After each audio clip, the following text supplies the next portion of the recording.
শান্তির আশা যখন চারপাশে, ঠিক তখনই পুড়ছিল বৈরুত। এটা নেতানিয়াহুর এক ডাবল গেমের গল্প। ভাবা যায়, মাত্র ২৪ ঘণ্টায় ইসরায়েলি বোমায় লেবাননে ২৫৪টা প্রাণ চলে গেল। ইরান আমেরিকা যুদ্ধবিরতি মানেই যখন শান্তি ভাবা হচ্ছিল, তখন একটা দেশকে কিন্তু হিসেবের বাইরে রাখা হলো। হ্যাঁ, ইসরায়েলের প্রধানমন্ত্রী নেতানিয়াহু পরিষ্কার বলেই দিলেন, এই যুদ্ধবিরতি লেবাননের জন্য না। এই ব্যাপারটাই হলো ডাবল গেম, মানে মুখে শান্তির কথা, কিন্তু আড়ালে একটা গোটা দেশকে ধ্বংস করার ছক।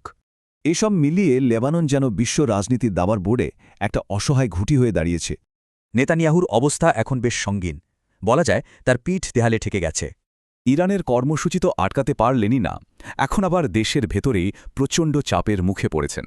বিরোধীরা তো সরাসরি বলছে নিজের গদি বাঁচাতেই নেতানিয়াহুর এই যুদ্ধ। কিন্তু এই পরিস্থিতিতে ইসরায়েলি গোয়েন্দারা একটা বিরাট ভুল করে বসে। ওরা হিজবুল্লাহর আসল শক্তিকে একদমই পাত্তা দেয়নি, ভেবেছিল ওরা দুর্বল হয়ে গেছে। কিন্তু বাস্তবতা হল, হিজবুল্লাহর হাজার হাজার যোদ্ধা আর অত্যাধুনিক অস্ত্রশস্ত্র সবই আছে। তাহলে প্রশ্নটা হল, টার্গেট যদি হিজবুল্লাহ হয়, তবে কেন গোটা লেবাননকে এর মূল্য দিতে হচ্ছে? পুরো দেশটাই যেন একটা টার্গেট প্র্যাকটিসের জায়গা, কোনো নিরাপদ আশ্রয় নেই।